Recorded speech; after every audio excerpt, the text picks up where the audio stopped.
What's going on, guys, and welcome back to #AskGSM here today, episode 519 for Wednesday, November 8th, 2023. I am Graham GSM Matthews. Hope you guys are doing well and having a great week so far. If you want to send in a question to the show, you can do so by tweeting me on the Twitter machine at WrestleRant with the hashtag AskGSM. Find me on Facebook as well, facebook.com/Graham.GSM.Matthews. Drop a comment on the post I usually put up on Tuesday nights, if not the wall itself. And last but certainly not least, drop your question down below in the comment section on this very video. I'll include your question in next week's edition. We'll get right into it here from Micah Does It. First question was from YouTube. If you didn't have a career in the wrestling industry, what else would you be doing for a living? Good question. My initial instinct when I first saw your question was, I have no fucking clue. If wrestling was not in my life, I honestly have no idea what else I would be passionate about. Before I liked, it's not like I grew up watching wrestling. I did. I didn't become a wrestling fan until I was 13 years old, I think. 12 or 13 years old, until I was in 7th grade. So prior to that point, I liked mystery stuff. I liked Disney Channel, but that's not like a career. I'm not really sure. I always liked to write. I've always liked to write since I was young. So I probably would also be doing something writing related. What that would be, I don't know. Little known fact, though, before I started, doing the wrestling writing thing, and it got to a certain point in high school where I thought, probably around sophomore year, I love wrestling, I love writing. Why not combine these two passions and make like a career out of it? That was when I kind of realized that was something I can do, and I'm very fortunate to be in the position I'm in to kind of combine those passions and whatnot and make a career out of it, because that's not something you're able to do, regularly, obviously. So I'm very fortunate in that respect.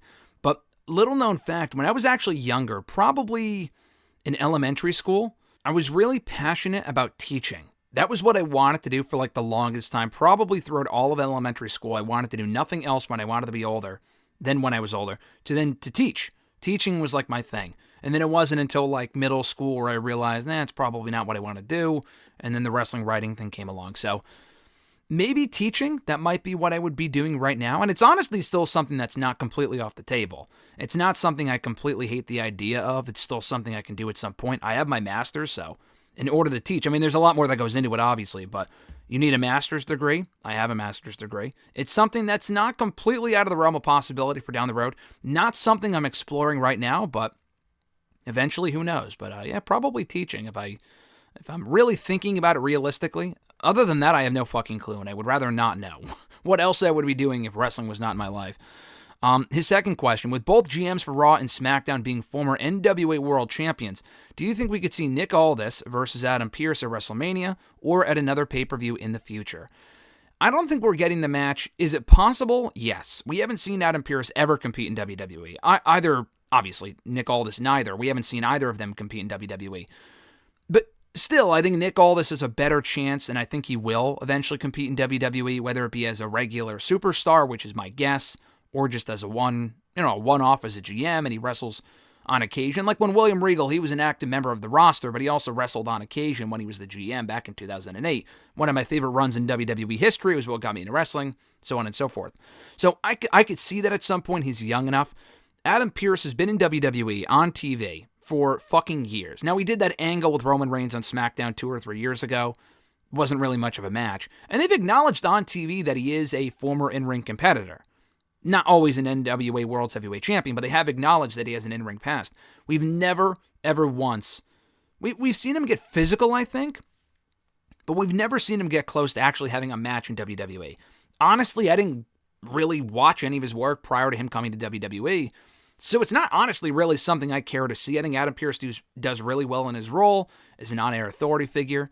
I'm sure it would be a good match, and it would make sense if they want to pay off the brand supremacy stuff. I'm not even really sure if it's something that he would be interested in. Probably.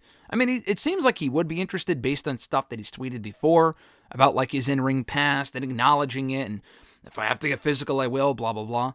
So it is possible. I'm not expecting it, but maybe it is something that we could see at some point down the road. I'm not completely counting that possibility out. No L from Facebook, their first question was, do you see there finally being a cash-in at Survivor Series?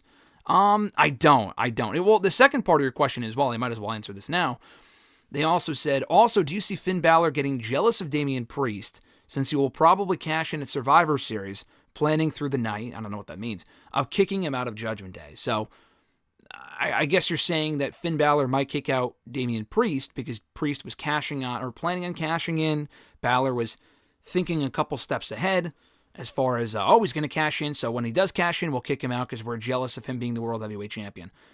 I mean, that would come together way too quickly. After months of no real activity and no real development on the Judgment Day side of things, for them to go from 0 to 100 with Priest cashing in successfully, becoming champion, and then them kicking him out immediately would be just a lot at once. I mean, I guess it's not completely, again, unheard of. We saw that with Evolution and Randy Orton back in the day when Orton, when Orton won the World Heavyweight Championship. And then, like, the next night, they kicked him out of Evolution. So, I mean, they were teasing tension, I believe, prior to that point with Orton and Evolution. I could be wrong. I wasn't watching back then, but I'm just guessing. No, I don't think we're getting a cash-in at Survivor Series. It just wouldn't make sense. I mean, Roman Reigns is not on the show. Not that he has to cash in on Roman Reigns. He won't cash in on Roman Reigns. He shouldn't cash in on Roman Reigns. The only real option, I mean, I know Gunther's going to be on the show. That wouldn't even make any sense. War Games is headlining that show. So, if that's headlining the show, then he would have to cash in on Gunther earlier in the show, become champion, and then enter War Games as the Intercontinental Champion. I don't see that happening either. I think what you're implying is that Priest would cash in on Seth Rollins. It was weird on Monday because they were like, Judgment Day has all the gold, Sami Zayn said. It's like, does the Intercontinental Championship not exist? I know they did say we don't have the World Heavyweight Championship, but they went on to add, we have all the championships except for the World Heavyweight Championship. And I'm sitting there thinking, does the Intercontinental title not exist? Is that on a different planet? Like, that doesn't make sense. And it's on the same show, too. But anyway, no, I don't think Priest cashes in. Rollins is in the War Games match. So, like, they would have to win that match, Judgment Day, and then cash in on him afterward, which wouldn't be really, like, that would be weird. Like, they win, and then Rollins is down, although there's, like, 3 other people out there from the babyface side. And then they cash in on Rollins, and he wins the championship. That would just be underwhelming. So, no, I don't see that happening. I don't see Priest getting kicked out of Judgment Day anytime soon. Maybe after he cashes in successfully. I'm not even really sure he will cash in successfully. I saw the report earlier this week that, they're high on him. He's getting high marks from officials. That's been the case for a long time now, for many months with Damian Priest. That was why he won the briefcase in the first place. But that doesn't necessarily mean they're going to have him cash in successfully. I hope he does, and it would be a waste if he doesn't, but I'm just not looking at the current landscape of Raw. I just don't see it happening, but I guess time will tell. But I don't see it happening at Survivor Series, that's for sure. Christopher L. from Facebook's got a bunch of questions here. First one being, their first question was, I was not very fond of Becky Lynch's heel turn from 2021 to 2022 as some other fans were. While it showed that she had the capability of turning to the dark side, the presentation of her I felt was all wrong, and it really took a while for the fan base to love her again. In fact, she still somewhat has not fully recovered from it. While she did have solid matches with Liv Morgan, a classic with Charlotte at Survivor Series, and some great matches with Bianca, the character work from her I felt was cringeworthy and unnatural, especially the infamous What Makes a Man promo in Chicago 2 weeks before WrestleMania where she mentioned my precious. I honestly have no idea what you're talking about. I do not remember that at all. He went on to say, I have been a big Becky Lynch fan since 2015, and I think she's both a beautiful and talented woman, but I feel this heel turn was the wrong direction to go despite her enjoying the run herself. My question is, do you feel this heel turn rewarded Becky or damaged Becky? So I have some mixed thoughts on the heel run. I actually enjoyed it overall. When it first happened, I'm thinking, why would you bring her back and then immediately turn her heel? I think she's even said, there were conflicting reports that, she wanted it, but then she came out and said in an interview saying, no, that was their call. I mean, she was mega over when she came back because she was gone for so long. She got pregnant. She was gone for 15 months or something like that, and then came back, got a mega reaction, and immediately they turned her heel. That was a mistake. If it was something they kind of eased into, which they did, she wasn't like a full-blown heel when she first showed up. Like, she didn't cut her hair until a long time later, until right before WrestleMania. She wasn't really cheating to win until many months later. It was a slow burn heel turn, but she did turn heel pretty much when she first came back by winning in the fashion that she did at SummerSlam 2021. But once she kind of got into the role, Becky proved that she could be a great heel, I think. I think she's a much better babyface. She's more of a natural in that role. You said it took her a while to kind of find her footing again. I mean, it's taken her a while to find her footing again as a babyface because she's just it's not the booking really, it's the character presentation of how she is now. The presentation as a heel didn't really bother me because she was trying to distance herself from what she was doing as a babyface, as a heel, For example, she was doing big time backs instead of the man. She cut her hair. She was doing different stuff. She was cheating. The people still cheered her anyway.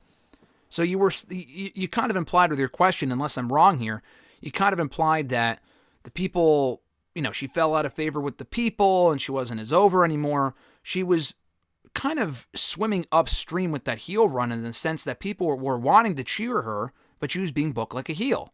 So, she's always been over.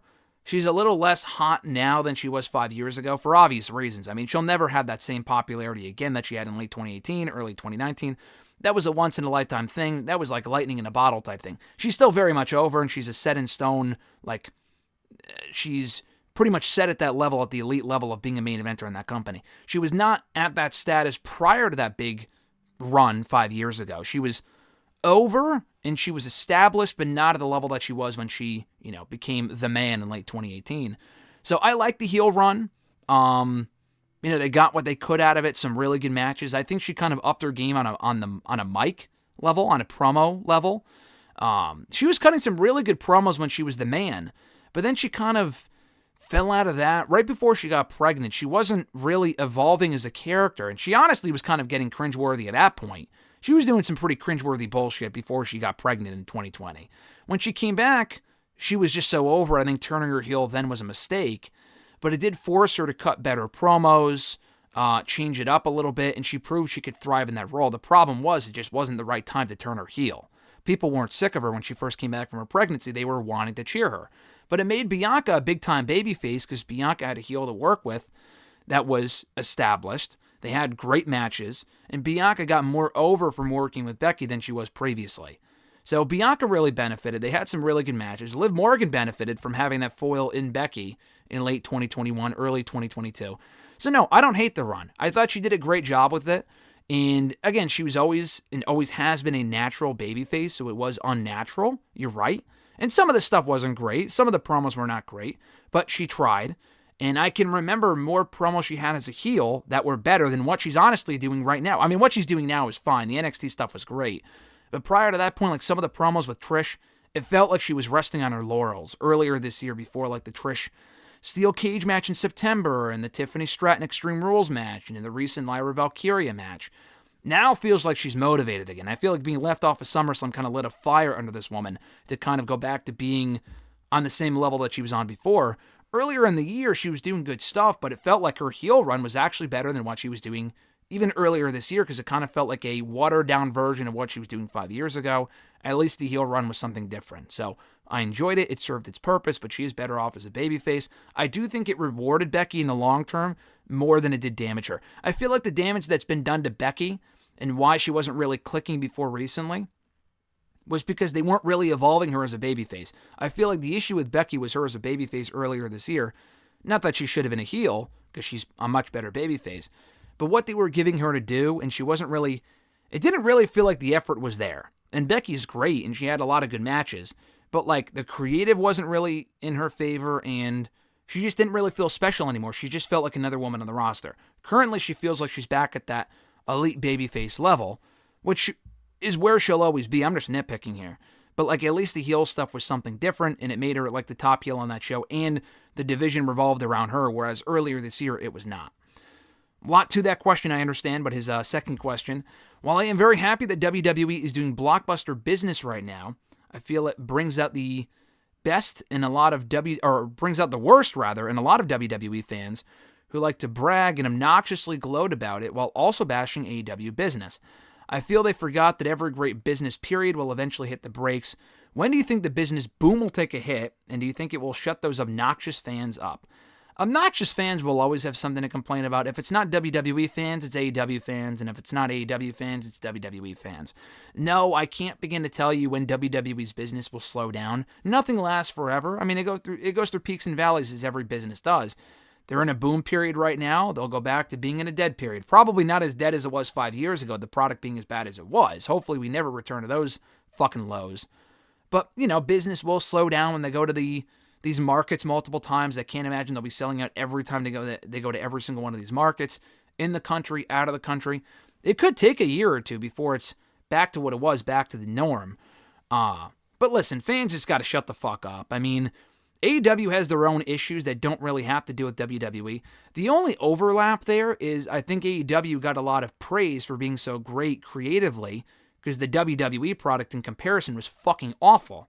But now that the WWE product, in my opinion, has improved immensely, the AEW product isn't as great as it once was. And they're also just struggling regardless. Even if WWE was awful right now, they were already having their own issues, creatively, and they would be struggling anyway. So, no, I don't think one really has to do with the other, aside from what I mentioned. I think AEW can focus on their own issues. WWE can focus on their own issues. They can both focus on their own strengths.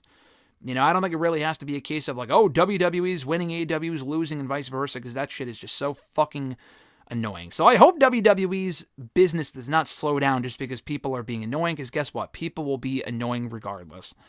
His third question, I read a report that turned out to be a fraud, that AEW and Warner Brothers Discovery failed to agree on a deal solely because of Tony Khan's price for AEW's video library. I think I saw that. But let's just say that even though they have a very strong and happy relationship, both parties actually don't agree to a new deal and instead pay for the NBA TV rights.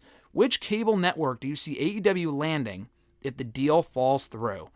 That's a good question. I'm not great with the TV stuff. Like, if you told me a week ago, which we'll get into, NXT is going to the CW, or we're like, where's NXT going to go after it leaves USA? I would have never said the CW. I don't watch the fucking CW. I'll talk about the CW in regards to the NXT thing in a couple minutes, but I would have never guessed that. So I honestly have no clue. It would be funny if they go to Spike. I don't know if Spike is even interested in wrestling anymore, but it would be funny if they went to Spike because that was the home of TNA for like 10 years, and they're familiar with wrestling, so, I mean, it's not completely out of the question, I suppose. But other than that, I'm not really sure. Like, USA's obviously got SmackDown, so they're not going to USA. Unless NBC and Warner Brothers form some sort of like working relationship or one buys out the other, which I just don't see happening. I don't think that's going to happen. I could see them going to a streaming deal. That's currently the talk with Raw, I think, where it might go to Amazon or Hulu. I could see AEW doing something similar. I'm not really sure. If it's not Warner Brothers, I don't really know, or like TNT or TBS or whatever. There's plenty of other networks. I'm not sure if any of those other networks they might go to are as big where they can get similar ratings to what they're doing right now on TNT and TBS. So they would find a TV deal because they're a big enough company who have had enough success and are established enough to where they would land a TV deal somewhere, but it just might not be as lucrative as what they're currently doing with Warner Brothers. His next question, I never really got the appeal of Shayna Baszler, either on the main roster or on NXT. On NXT, she was a one-dimensional heel who was basically just an ass kicker, and that's it. There was really not a lot of depth and character to her, other than she was a former UFC fighter, and she was one of the 4 horsewomen of MMA. When she eventually won the Women's Championship, she went on a dominant reign while also having the weakest match in every TakeOver card.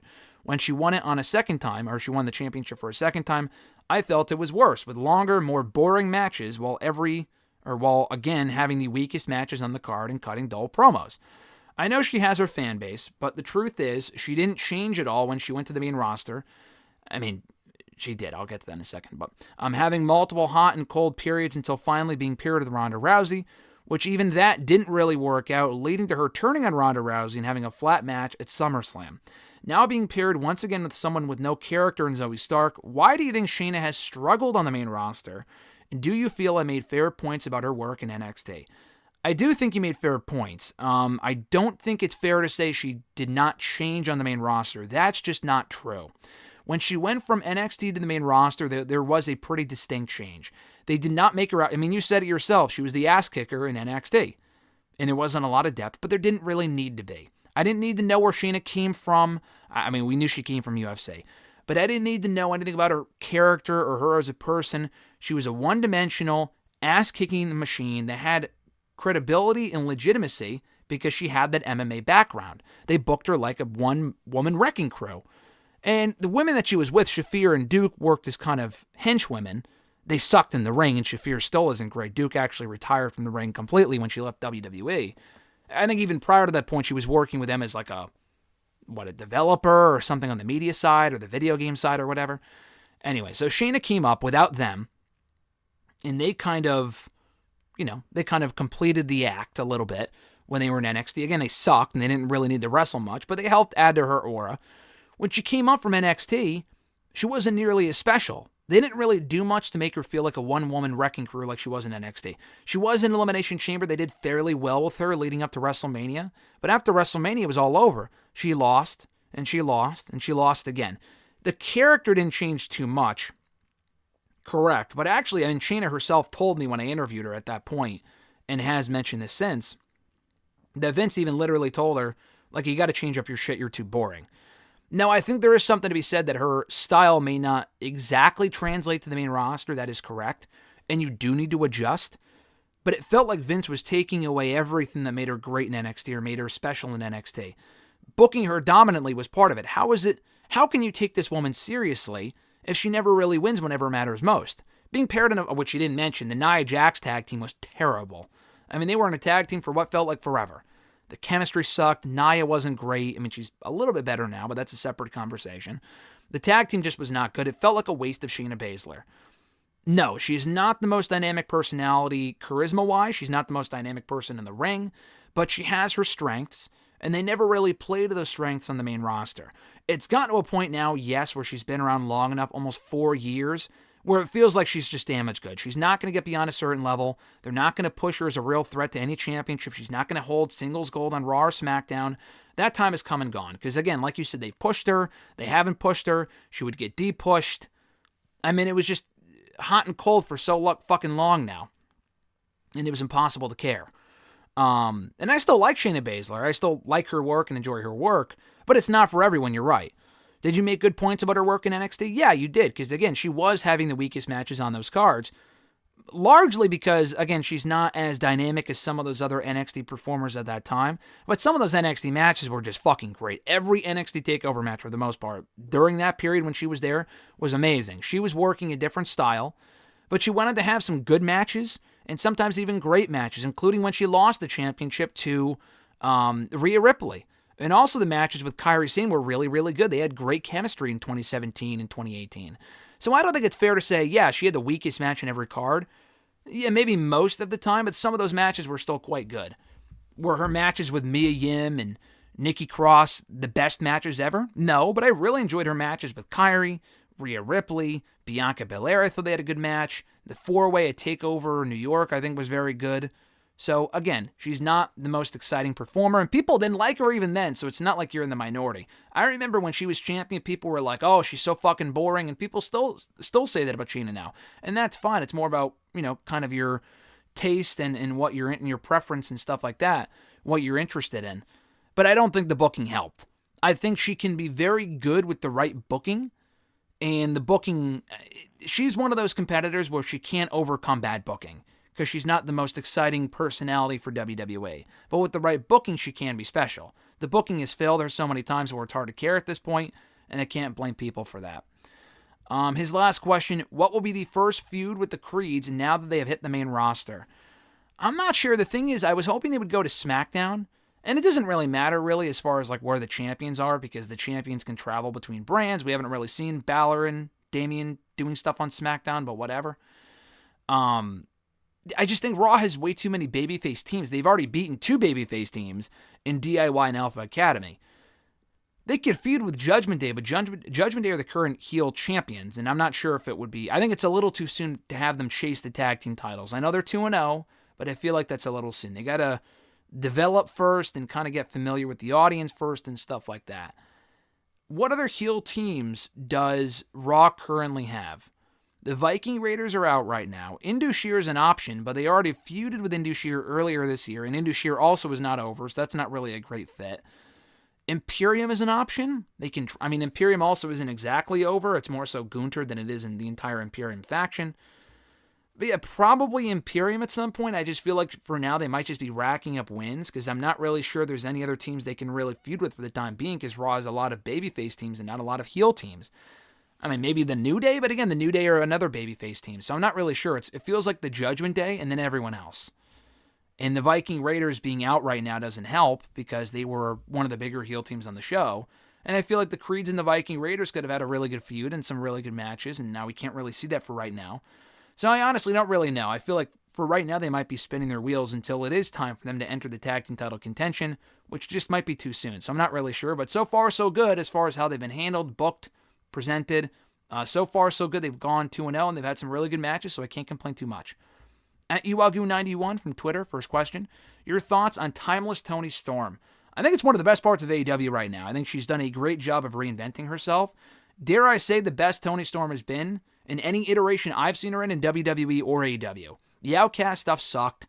Her main roster run in WWE sucked. The NXT stuff, she just wasn't a great heel back in 2020, 2021 when she came to NXT and then turned heel soon after. She just never really clicked in that role. Her best work beyond what she's doing right now was the stuff in NXT UK when she was the women's champion. She was really over in that role. She was great. And, that never really translated well to NXT or the main roster. Even when she came to AEW, she was doing some solid stuff, but she just wasn't really overly interesting. I think she is now, though. They're making it feel different. She's dedicating herself, really committing to the character. Her matches will always be great. She's a great in-ring competitor. That's never really been the problem. It was more so the promos and the character stuff, and now she's really nailing that. So it's going to get old at some point. She can't be doing it forever, but it might have a short shelf life, but for now it's very entertaining. Again, it's one of the better things on all of AEW television right now, so I'm really digging it. His second question, your thoughts on Roderick Strong's gimmick. This is an example of a gimmick getting old. I mean, he's been doing it for so fucking long now, and I'm just sick of it. The Adam bullshit and the neck brace. Yeah, it's entertaining to a point, but it got old like a month or two ago, and there really has been no progression on it whatsoever. Now, in AEW's defense, in Tony Khan's defense, it might have been because Adam Cole got hurt. So if he didn't get hurt, we might have seen Strong get out of the wheelchair by now, but he's been in the wheelchair for months, which I guess is the point. Like, oh, he's not actually hurt. Why is he still in the wheelchair? But, get him in the ring a little more often. Get the Kingdom in the ring if you really want to have this thing work. Doing the dumb pre-tapes and him just screaming at him all the time isn't really amounting to anything, so it's just not entertaining anymore. It's just cringy. So they got to move that shit forward. I like the act of Strong in the Kingdom, but they got to move it forward because it's been in the same holding pattern for a while now, and it's just not funny anymore. Because they find things like WWE has in the past. They'll take something that people are digging and then drive it into the ground to the point where it's just so fucking annoying. And I feel like that's where we are right now with Roderick Strong in the Kingdom. Their third question, do you think that the men's War Games match will go with 4-on-4, or will each team add one more to them? I think it's going to be 4-on-4 if they add a fifth member to each team, which is not unlikely, because I just find it hard to believe Drew would not have a spot on that card, and he's been so involved with the Judgment Day and with Rollins. It would they don't have a lot of time before the pay-per-view, so it's tough. I just feel like if they had more time, they could really tell the story of which team would he side with. He sides with Judgment Day, doesn't join Judgment Day, but just teams with them. And that would force the babyface side to bring in one final guy. And that ends up being, no, not CM Punk, but rather Randy Orton. He's ready to come back. Survivor Series was when he might be back for. That was the report and the rumor a couple weeks ago. I think that'd be sick. So I think it'd be Randy Orton. And I feel like that's pretty likely. I'm not banking on it because I just feel like the way that it is now, 4-on-4 makes the most sense. Because Orton has nothing to do with Judgment Day. Bloodline is the faction that he has an issue with. I mean, Cody Rhodes could bring him in as a favor because they're friends and they go way back. It wouldn't make no sense. And it would add some real star power to the match. It already has a lot of stars, but if you really want to give it a boost, have Drew in there, have Randy in there. You could do a Drew and Randy feud at some point. That would be pretty cool before Drew. We don't know if he's re-signed yet, so we're not really sure. But if he does leave, then at least you could say you've done that program before he leaves. So I don't know. But that's an option as well. I mean, actually, I take that back. What am I thinking, man? We already saw Drew and Randy like a million times in 2020. Although the roles were reversed. Drew is a babyface. So you could do it again. I'm good if I never see a Drew-Randy Orton match again. But it is an option for early 2024 if they want to go that route. At Reborn Again, John Ritland from the Twitter machine and on YouTube, Real Honesty with John Ritland. Check out his content. Does great work. His first question was, since War Games is just around the corner, what are your thoughts on the WWE and AEW versions of the match, including seemingly endless amounts of weapons? Personally, I think it waters down / takes away from the core idea of the stipulation, since the cage itself is a weapon. No, listen, I agree. In a special circumstance, if you want to make it like what TNA has done, like the Lethal Lockdown match, then sure. But I just feel like every fucking year with these blood and guts, which I guess it's in the name, But you're right. It should be more about the cage itself than it is the weapons. It's basically a steel cage match with 2 rings instead of 1. Why isn't that alone the attraction instead of everyone bringing in a weapon? I just feel like there's way too much furniture. We saw that last year. I enjoyed last year's War Games matches at Survivor Series. But the women's match in particular was not really overly interesting until they introduced the weapons. If you need weapons to make a match interesting, then it's probably not the match you should be doing. But they rely on it way too heavily. Even in NXT, they were doing that shit. I just don't think they need all those weapons. Blood and Guts 2, it's in the name. But again, those War Games matches in the past, not that they didn't have weapons, but they didn't rely on them as heavily as they do now. So I completely agree, 1,000%. They could definitely tone it back and make those spots, feel more special if they didn't do it constantly. His second question. So Billy Corgan may have just dumped himself out of a TV deal for the fledgling NWA. At this point, shouldn't he just sell it off because he clearly can't run it properly? Yes and no. The TV deal stuff was just fucking wild. I mean, reportedly, they got a TV deal with the CW, which NXT now has, which we'll get to. Which I'm not sure if that had anything to do with the NWA stuff. I don't think so. I think they're 2 separate issues, 2 separate circumstances. But they got the CW TV deal. Now the report is because they did the cocaine spot on that Saw When pay-per-view last weekend, that they may have completely fucked themselves out of a TV deal, which is just high comedy LOL NWA. It used to be LOL TNA. I know TNA is coming back. Now it's LOL NWA. I mean, that is just so fucking dumb and one of the most on-brand things I've heard from the NWA. NWA related in a while. That's just... It's sad and that's unfortunate because I've enjoyed the product lately, the new era stuff. I've talked about it before. They've improved. The Saw When pay-per-view wasn't that good, but the overall power product is better than it's been in a few years. Not as good as it was 4 years ago, but better than it's been in a few years. Not saying much. It's a very low bar, but it's improved. As far as Corgan selling the product, I think the only reason the product is where it is right now, like I wasn't watching the NWA pre-Corgan because they weren't on any platforms. No one ever talked about the NWA. Like, there's promotions now that run that I'm like, that's a thing? Like, I didn't even know that existed. Like OVW, for example. They have regular TV and they're on YouTube.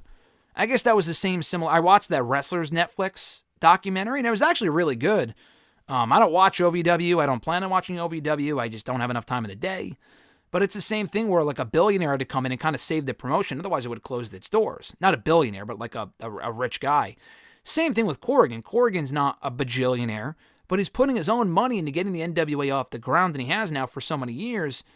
If I'm him, I'm just fucking... I mean, I know he's a mark, so like he wants to make it work, and he wants to be involved in wrestling, but it's clearly just not working. I mean, he's done enough for the company where they've stayed afloat and stayed somewhat relevant now for the last couple of years, but it just feels like it's one thing after another, and the worst part is that cocaine thing from Saw When was his idea. That was something that he greenlit and wanted on the show, which is so fucking stupid. And it's just dumb mistakes like that and stuff that he has said in interviews that just makes people not want to watch the product and has also cost him opportunities and TV deals and dumb shit like that. And caused talent to leave, and a lot of it is his own doing. So I would say ideally, yeah, sell it off to someone who knows what they're doing. But there's just not a lot of dumb rich people out there that are willing to buy a fledgling product like the NWA and put money into it and try to turn it around. I feel like he's kind of like their last hope. As scary as that sounds, he's the NWA's last hope. Not that NWA would go away forever without Billy Corgan, but without Billy Corgan attached to it, they're not getting that CW deal with or without that cocaine spot. They're not on any platforms. They're not running regular shows. They're not getting any exposure. They're not going to have the stars that they do because they just can't fucking pay them. I mean, it would just be what it was 10 years ago. You cannot tell me that you were watching the NWA 10 years ago. And I'm not saying that to you, John. I'm saying that to anyone. No one was... Well, I didn't even know the NWA was still a thing 10 years ago. At least now, for as bad as it is sometimes, you know it's a company that people can go to. They've brought in some decently... I mean, EC3 is not a megastar, but he's, a pretty notable name from WWE from a few years ago, among other people. They have a decent roster. They have a pretty good roster. They would not be able to even pay those people if it wasn't under the Corgan umbrella. So... It's a, lose-lose situation because when Corgan's involved, it also is not... I mean, he's done a lot of good for the product, but he also has done a lot of dumb things, too, that have cost them a lot. And I just don't see that changing, unfortunately. With NXT getting his other question, with NXT getting a deal with the CW starting next fall, where do you think Raw will land? So we got a couple NXT CW questions. As far as Raw goes, I don't think it's going to the CW, because if it was, they would have just announced that, right? Like, they would have announced they're both going to the CW next year. I like it better as NXT being its own separate thing. So I'll talk about CW momentarily as far as the NXT stuff goes. But if it's on that network by itself, that's a good sign for NXT. It might get lower ratings, but they're getting more money for it than they did with USA, which is a great sign. Because it felt like Raw and NXT were a package deal, and they're not. So as far as where Raw will go, it seems like the leading idea is that they might go to Amazon or Hulu. I don't see them going to a big network like Fox, because they already dropped SmackDown, so why would like an ABC pick up Raw or something like that? I know Disney's been talked about, but like if Disney bought the rights to Raw, it's not airing on Disney Channel, no shit, but like, would it just go to like Freeform or something, or ESPN? Would ESPN air Raw? Like, and if it's on a streamer like Hulu or Amazon, how does that even work? Like, do they have live programming? I guess they do. I watch Amazon and Hulu. I don't watch live programming on there, though. I just don't know how that works exactly. So, I don't know. It's a weird thing. I guess we'll find out soon. They'll probably announce a deal in the near future, but I honestly don't really know where they'll end up. I guess the leading suspicion is Amazon or Hulu. I don't know if I like that as of right now. Maybe y'all feel differently in a year, but if it's not one of those two platforms, I'm not really sure, to be completely honest. At noob_n_co TV, your thoughts on Kairi Sane's return to Crown Jewel over the weekend. I get the feeling that Io Sky and Kairi Sane are forming a faction, and I get a feeling Asuka might possibly turn heel and be the leader. I mean, is she not already a heel? Like, I don't know what the fuck the deal is with Asuka. We have not seen her in a while. I could see Asuka being involved in that, and that wouldn't be the worst thing. But based on what the talk was, it sounds like they were discussing other members that people were not thinking of. Asuka's the obvious one. It would give her something to do. But, like, I don't want Asuka to be the focal point. I don't. Like, Asuka, been there, done that. Like, giving her own faction, I guess we haven't seen that yet. She's been in tag teams, but not a faction. Like, I know she has history with both Io and Kairi, so it would make sense. She shouldn't be the leader. Like, Io should be the leader. She's the champion. She's the future. I'm far more interested in Io at this point than I am Asuka. It's possible. I just don't really care about Asuka as much anymore. And I know I'm not the only one. I'd rather it be someone new, like Julia, who apparently won't be brought in, or can't be brought in until at least March, because she's with New Japan for a while, so at least a couple more months. But if they're looking to add someone soon, I didn't really mind the fact that it wasn't Saray, the ex-NXT superstar, because she was just in WWE like a year ago, and they did fuck all with her. I just don't think just because Triple H is in charge, they would know how to use her. She was in NXT when Shawn Michaels was there, and Shawn Michaels did jack shit with Saray. So I just don't see that changing. Even when Triple H was running the show for a few months, again, they did nothing with Saray. So I don't think she should go back anytime soon. So I wasn't disappointed that she didn't go back to WWE. Again, someone like Julia would be awesome. Honestly, the person that I would love to see it be, and it's not going to happen because I think she's the current IWGP Women's Champion, Mayu Iwatani. Now, I don't know a lot about her work. I've seen enough of her work in AEW and MLW and just a lot of other promotions. Ring of Honor I've seen her in. Just because, for the sole reason that that would complete the Black Triad from Lucha Underground from like 10 years ago. They had this group in Lucha that was connected, that was feuding with Pentagon, and they were connected to, I don't know what her show name was, but Angela Wong, I think her name was. She used to be in WWE, I think as a ring announcer, but she was in NWA, and she had her own little group, and it was Io, it was Kairi, and it was Mayu Iwatani. Now again, Iwatani, I have heard nothing about her going to WWE, but she is the current women's champion. She probably is never going there, let alone anytime soon, so that probably is not the case. But I honestly would like to see that. Reform the Black Triad in WWE, that's fucking sick. They're probably not getting Penta, but that sounds pretty sick.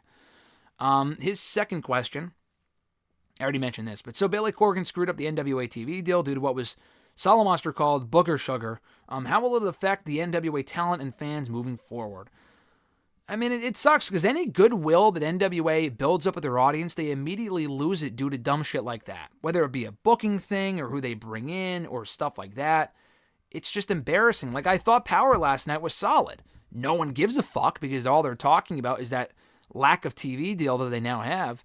It fucks over the talent, honestly. I mean, it's a real shame. I mean, the fans are going to be, the fans will probably watch regardless. I mean, I watch it to review the show. If you're still watching NWA now, you will probably always be watching NWA because this is as low as it's been since Billy Corgan took it over. But I feel most for the talent because they did nothing wrong. I think they go in there and they put forth their best effort and try to do good stuff and get people talking about the company, which they're just not. No one's talking about the NWA really until it comes to stuff like this. And they get negatively affected due to Billy Corgan's dumb actions. So I feel the most for them. I mean, I wouldn't be surprised if more people left thinking, hey, listen, this is a sinking ship. I'm out of here. The fans will probably watch regardless. I'm not really, worried about that. But the talent is where I really feel the most bad. His third question, what are your thoughts on NXT being on the CW? Will it help or hurt the brand? I believe that it'll help the brand because it has the youth factor and it'll be on a better night. Do we know it's going to a different night? I think it's staying on Tuesdays for right now. We don't know where Raw is going. We don't even know where SmackDown's going. We have no fucking clue. All three shows could be switching nights in 2023. None of them will be on the same night. That just wouldn't make sense. But we don't know what night it's going to. I said this on Twitter. I honestly posed the question to you guys. Will it help or will it hurt the brand? I honestly don't know. CW is cable, and then USA Network is network. So, if that makes sense. So, I think cable you just get free, right? So, more people could realistically watch the CW, but then again, I saw some ratings that people posted from last night from the CW. No show on that channel gets over 500,000 views. Now, would NXT be the highest rated show on that network? Yeah, but I also just don't see them doing as many people. I just feel like I don't know, I just don't see them doing as high of numbers on CW. Like, will they still have main roster people on the show in a year? Probably. With or without that, though, I think people just watch USA for wrestling at this point. Like, they just have a built-in audience with that wrestling audience. Especially with Raw already being on USA, you just tune into the same channel the next night. It has that built-in synergy. You're not going to have that with the CW. It's great that NXT is making more media rights money than ever before, and it's going to be on its own network. That's great. But it might be like a double-edged sword where, like, same thing with SmackDown. They're getting more media rights money for that show than ever before. But it's also on a lot lower of a network than it was with Fox. With Fox, they were doing over $2 million a week because it's on Fox. On USA, they're not doing anywhere fucking near those SmackDown numbers. So, I mean, they might do similar ratings, potentially, but it's not going to be what it was on Fox. I could just almost guarantee you of that. So, yeah, it sounds like a big thing in the moment, but it's actually a step down ultimately in the long term. And it's kind of the same thing with NXT, potentially. I mean, again, it seems like it's its own brand, and that's great. But if the ratings go down, and then come their next media rights deal, they might not make that same money because the ratings are lower than they were previously, and no network wants it. And then we're back to square one. So, I have not watched the CW since SmackDown was on it, and even when SmackDown was on it, I think it was, if I'm not mistaken, it was constantly being preempted. I mean, just almost every fucking week. Unless I'm thinking of, not UPN, but there was another, they were on like 4 or 5 different networks in the 2000s and the 2010s, where it was like one year after another they were switching networks. And it was like, dude, like, what? I mean, they were always being preempted by baseball here in the Northeast. I'm like, what the fuck? I mean, they get preempted on Fox too, obviously, but the CW hopefully doesn't have that same issue. I hope. So I don't really know if it's a good or bad thing. I feel like it might be a bad thing ultimately, but for now it sounds good, so it's hard to complain. I already mentioned at JCW555, their question was about NXT going to the CW, just mentioned that. At E138 from Twitter, is Jeff Jarrett worthy of being on a TNA Mount Rushmore? He is worthy of being on it. I mean, you're asking this because I posed that question on Twitter a day or two ago. Because I was randomly I don't know why I thought of this, but like, who would be on a TNA Mount Rushmore? My instant top 4, without even thinking about it, was AJ Styles, Samoa Joe, Sting, and Kurt Angle. I feel like they did more for that brand than anyone else. Now, I would make Gail Kim an honorary mention because she's the greatest knockout in that company's history. I would put Eddie Edwards in that conversation because he's done a lot for Impact in the past 10 years, and that company's been a sinking ship at times, and he's been there the entire time, and he's just been a consistent MVP for them. Jeff Jarrett, people say, a lot of people responded with Jeff Jarrett because he created the company. At the same time, I just feel like, yeah, he created the company, and he was an on-air character. When I think of TNA, I think of the other people before I think of Jeff. I think of Jeff Jarrett, But Jeff Jarrett also did a lot of dumb things for TNA too that made it so fucking bad, along with bringing in that idiot Vince Russo, that, yeah, he's worthy of being on the TNA Mount Rushmore, but I feel like, I mean, we could do a pie chart here as far as he created the company, sure. I mean, someone would have created the company at some point, I suppose. And it was more so the Carter family that kind of kept it flowing with the money after a certain point. Can you make the argument that he did more negative than positive for that company? Possibly. I feel like the people that I mentioned did more positive from an on-air standpoint specifically than Jeff Jarrett ever did. Like AJ Styles is synonymous with TNA. He will never not be on that Mount Rushmore. Abyss could be on there. Robert Roode, maybe. James Storm, I've seen people say, yeah, but I mean, he just wasn't as integral to its success that the other people were. I mean, Kurt Angle came in and made a big fucking splash. Christian did too, but Kurt was really like the first ex-WWE guy to really be a big, big star and have great success there and be there for a decade. Christian was their first the first star to defect from WWE to TNA, sure, but he wasn't there for very long. He had a lot of success, but it kind of benefited Christian more than it benefited TNA. I think Angle really benefited TNA, and got people watching on a regular basis and made people really, it benefited Angle too, but it really benefited TNA in the long run. And TNA was Sting was very loyal to TNA, and by being there for so long, and again, helped them put them on the map for as long as they were on the map, when they were on Fox and whatnot. And then I said Joe. I mean, I guess you could replace Samoa Joe with Jeff Jarrett, but when I think of TNA and Jarrett, I think of a lot of the dumb shit they were doing early on and how he was constantly the champion. It just wasn't a good period for them. I mean, it was a fun period, but he wasn't benefiting a lot of people by being on top as much as he was and booking himself to be on top. It was kind of when he stepped back and let the AJs and the Samoa Joes and people like that kind of take center stage that TNA really became a true alternative to WWE. His next question, have you heard about Fox not renewing its deal for SmackDown because they couldn't drive enough revenue, or advertising revenue rather, due to the audience of WWE, and he put that in quotation marks. Yes, I did see that, and my immediate reaction is no lies detected.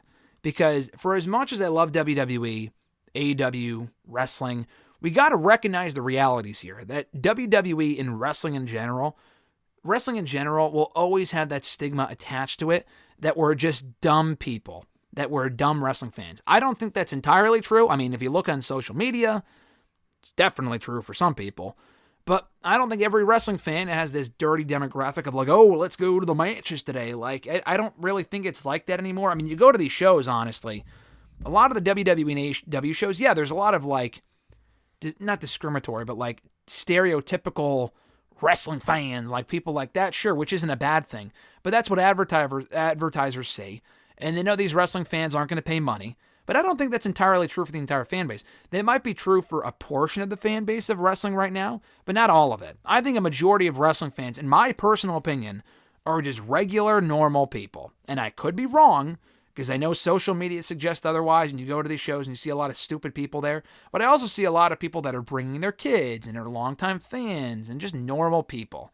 That's what I see when I go to these shows. I don't go to these shows and see bottom of the barrel. I do, but not the majority of the people, if that makes sense. And I'm not even talking like, oh, they're poor, so that means they're bottom of the barrel. No, I'm just talking like flat out fucking dumb. And not even like thinking it's real, but like people that are just IQ-wise really just stupid. Yeah, that is part of the wrestling fan base and always will be, unfortunately. It does appeal to those people. But I also just see a lot of normal people, and not on the internet, where I don't think the IWC anymore makes up 10% of the audience. I really don't think that's the case. I mean, the entire AEW audience is fucking the IWC, and they do, 800,000 people a week? There's no real casual fans of AEW that are watching AEW but not WWE. They're real wrestling fans that are probably on the internet, if I had to take a guess. So anyway, back to your point. Yeah, I 100% believe that, though, because that's the mentality, and hopefully WWE getting hotter and AEW being a thing changes that mentality, but it's not just, I don't know, I think a majority of what these advertisers see is like the stereotypical wrestling fan, or that's what they envision. We got to change that stigma. I don't think that stigma is ever going to get changed. It is what it is at this point, and the companies are going to suffer as a result. But I mean, it has become more a part of ingrained in media, pop culture and the media landscape than it was even 10 years ago. I think WWE is far more popular and more accepted. as a regular form of entertainment than it was 10 years ago when people were thinking, oh, it's WWE, like it's wrestling. Like, it still has that to a degree, but not as much as it did 10, 15 years ago. So we're getting there, but we're not quite there yet. If SmackDown's like, hey, we don't really want it due to the audience of WWE. Listen, the thing is, with WWE, I mean, the product 4 years ago was fucking awful, but WWE has grown to make more money than they ever have before. SmackDown was never on Fox previously. For them to be on Fox at all is bigger and better than them never being on Fox in period. Never being on Fox to begin with, period, if that makes sense. So, like, at least they were on Fox. They're not on Fox now, and Fox decided to not renew, but they took a chance on them, paid them a lot of money to be on Fox, and for WWE, it paid off. Fox, maybe not so much, but for WWE, it did. It got them on a bigger platform, higher ratings for SmackDown. SmackDown 10 years ago was fucking awful because it wasn't live programming. It was pre-taped. The show was irrelevant on USA, on whatever channel, Sci-Fi, and the show sucked. But they really turned it around, made it a hotter commodity, and got a lot of money from that TV deal. So, I mean, for that alone, that's a win. Even though it didn't have a sustained relationship with Fox, at least it was there to begin with, and I consider that a W. Last question from Emmanuel here. Do you think Ric Flair will have one more retirement match? Yeah, probably. Probably, knowing his track record. In AEW, God, I fucking hope not. I hope Tony Khan's not that dumb to greenlit this guy for another match in like Puerto Rico or something for a random-ass indie match, then yeah, probably. If someone pays him enough money, he will get back in the ring. I don't think we've seen the last of Ric Flair in a wrestling capacity. For as much as I hate saying that, he probably will wrestle again, whether it be a singles match or a tag team match or whatever. I just fucking hope it's not an AEW. That would be an all-time dumb decision. Bringing this guy in when he has no value to your company is a dumb decision. It's a waste of money, whatever. But still, it's better than him wrestling. He should not be wrestling anywhere. We are long past that point. The guy's 70-something.